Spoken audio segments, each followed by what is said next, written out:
Hello, आज हम आप लोग के लिए लेके आए हैं class 10th exercise 4.4 question number 4 NCERT book का। ठीक है, तो आज हम लोग चल देखते हैं कि क्वेश्चन नंबर 4 में क्या है। क्वेश्चन नंबर 4 है, क्या निम्न स्थिति संभव है? यदि है तो उनकी वर्तमान आयु ज्ञात कीजिए। चलो, अगर है तो उसकी वर्तमान आयु ज्ञात करना है। दो मित्रों की आयु का योग 20 वर्ष है। ठीक है, 4 वर्ष पूर्व उनकी आयु वर्षों में का गुणनफल 48 था। ठीक है, यहाँ पे दो मित्र की आयु निकालना है। तो दिया हुआ तो नहीं है, बस ये दिया हुआ है कि दोनों मित्रों की आयु का योग 20 है। तो हम लोग क्या करेंगे, हम लोग इसको मानेंगे। देखिए, माना दोनों जो मित्र है उसका आयु को हम लोग ना मान लेंगे। माना पहले मित्र की वर्तमान आयु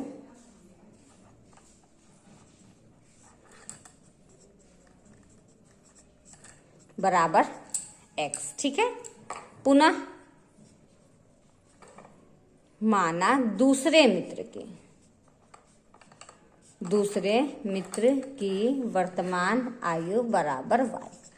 अब यहाँ बोला है दो मित्रों की आयु का योग। योग मीन्स क्या होता है? Plus means 1 plus x plus y बराबर कितना है? 20। ये रहा मेरा इक्वेशन 1। ठीक है, और क्या बोल रहा है कि 4 वर्ष पूर्व। 4 वर्ष पूर्व का मतलब क्या होता है कि पहले पे लिखेंगे 4 वर्ष पूर्व। 4 वर्ष पूर्व पहले मित्र की आयु लिख दीजिए।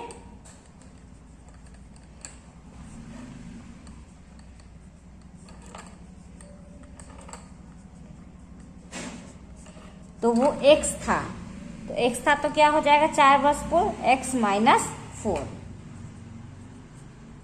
फिर दूसरे मित्र की आयु। तो देखिए कि यहाँ क्या था कि दो मित्रों की आयु का योग 20 है, तो पहला को x मान लिए हैं, तो ये ये y नहीं कीजिए, ये कर लो 20 माइनस x। जैसे यहाँ देखो x प्लस 2 अंक का योग है 20, तो ये क्या हो जाएगा? दूसरा जो होगा, ये जो दूसरा होगा ये 20 अब प्लस उधर चला गया तो माइनस। इस तरीका से जो है हम लोग दूसरे मित्र की आयु लिखते हैं। ठीक है, तो ये 20 माइनस x हो गया दूसरे मित्र का। तो इसको 4 वर्ष पूर्व करना है, तो 20 माइनस 4 माइनस x। ठीक है, कोई दिक्कत नहीं है। तो ये क्या हो जाएगा? 20 में से 4 गया तो ये हो गया 16 माइनस x। 4 वर्ष पूर्व मित्र का आयु इतना हो गया, उसके पहले मित्र का आयु इतना हो गया, दूसरा का आयु क्या होगा? 16 माइनस x। तो अब हम लोग चलते हैं, क्या प्रश्न है? 4 वर्ष पूर्व उनकी आयु का गुणनफल। तो 4 वर्ष पूर्व इसका आयु, पहला मित्र का आयु क्या है? पहला मित्र का आयु मल्टीप्लाई दूसरा मित्र का आयु, दोनों कितना दिया है? 48। आई होप आपको समझ में आ रहा होगा। तो चलिए अब हम लोग इसको सॉल्व करते हैं। इसको इससे हम लोग मल्टीप्लाई करते हैं, तो ये हो गया 16x, इसको इससे किए तो हो गया माइनस x²। फिर ये हो गया सॉरी यहाँ हमने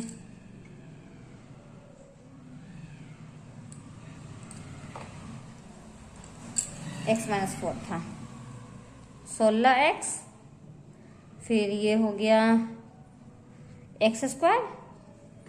ये 16 चौका हो गया 64 minus minus plus 4x equal to कितना? 48। चलिए हम लोग सॉल्व करते हैं। तो माइनस x² लिख देते हैं।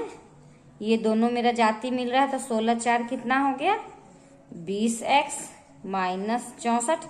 ये प्लस को इधर ले आते हैं, बराबर में 0। तो माइनस x² प्लस 20x, अब माइनस दोनों को जोड़ दीजिए, 8 4 12, 6 4 10, 1 11 बराबर में हो गया 0। ये माइनस को हम लोग कॉमन निकाल देते हैं, तो x square minus 20x plus 112 equal to 0। ये माइनस जो है ये इधर जाके क्या हो जाएगा, ये खत्म हो जाएगा। तो चलिए अब हम लोग को क्या करना है, अब हम लोग को करना है कि इसका जो है गुणनखंड निकालना है। इसका गुणनखंड हम लोग कैसे निकाल लेंगे, ये पहले बताना है कि निम्न स्थिति संभव है या नहीं है। तो वो हम लोग कैसे ज्ञात करते हैं, ये हमने पिछले वीडियो में बताया है कि d equal to b square minus 4ac। अगर d जो है वो उतना के बराबर हो जाएगा तो यह स्थिति संभव होगा, और नहीं तो यहाँ पे नहीं होगा। तो चलो हम लोग निकाल के देखते हैं। पहले इक्वेशन को लिख लेते हैं, x square minus 20x plus 112 equal to 0। तो a इक्वल टू हो गया 1, b इक्वल टू हो गया माइनस 20, c इक्वल टू हो गया 112। तो d का फॉर्मूला क्या डाले थे हम लोग, बी स्क्वायर माइनस 4ac। तो चलिए वैल्यू पुट करते हैं, तो माइनस 20 का whole square minus 4 into a के जगह पर 1 और c के जगह पे 112। कोई दिक्कत नहीं है। 20 का स्क्वायर हमने माइनस, तो ये पहले प्लस खत्म हो गया, अब 20 20 है 400, माइनस गुना कीजिए तो 4 दूनी 8, 4 एकम 4, 4 एकम 4। ठीक है, तो ये हो गया मेरा 400 में से माइनस 48। तो d क्या हो गया, d बराबर हो गया माइनस 48। इसका कहने का मतलब क्या हो गया, d जो हो गया वह बड़ा हो गया। d क्या हो गया, d जो हो गया वह, d का मान हम लोग ने निकाल लिया माइनस 48। हमने बताया था आपको कि यह जो है d का मान अगर जो होता है वो 0 से अगर बराबर होता है तो स्थिति संभव होता है, नहीं तो ये तो माइनस में चला गया है, तो इसलिए वास्तविक मूलों का अस्तित्व नहीं होता। इसलिए लिख देंगे हम लोग वास्तविक मूलों का अस्तित्व नहीं है।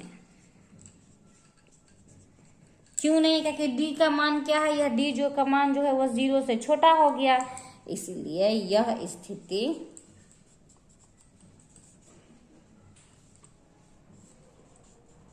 संभव नहीं है। ठीक है, इस प्रकार से जो है हम लोगों ने प्रश्न संख्या 4 को हल कर लिया है। तो एक बार हम लोग फिर से देख लेते हैं कि कैसे हमने हल किया है। तो यहाँ पहले मित्र का वर्तमान आयु x मान लिया, तो दोनों मित्र का योग 20 था, इसलिए दूसरे का हो गया 20 माइनस x। तो दोनों का योग बोला था, ये लिखने का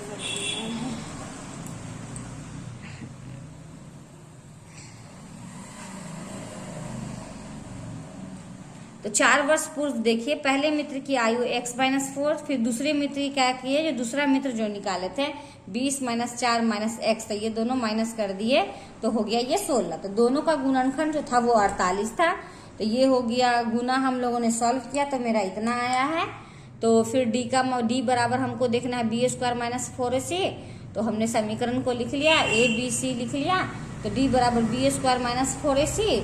सबका वैल्यू पुट करके हमने देखा कि d जो है वह जो हो गया है बड़ा हो गया है 0 से, इसलिए यह वास्तविक मूलों का अस्तित्व नहीं हो सकता, यह स्थिति संभव नहीं है। इस प्रकार से जो है हम लोग प्रश्न संख्या 4 का हल निकाल लिए। आई होप कि आप लोग को समझ में आ गया होगा। अगर आपको समझ में आ गया होगा तो प्लीज़ मेरे वीडियो को लाइक कीजिए, और अगर आप पहली बार मेरे वीडियो को देख रहे हैं तो सब्सक्राइब कीजिए, और अपने दोस्तों के साथ जितना ज़्यादा से ज़्यादा हो सकता है उसे शेयर कीजिए। धन्यवाद।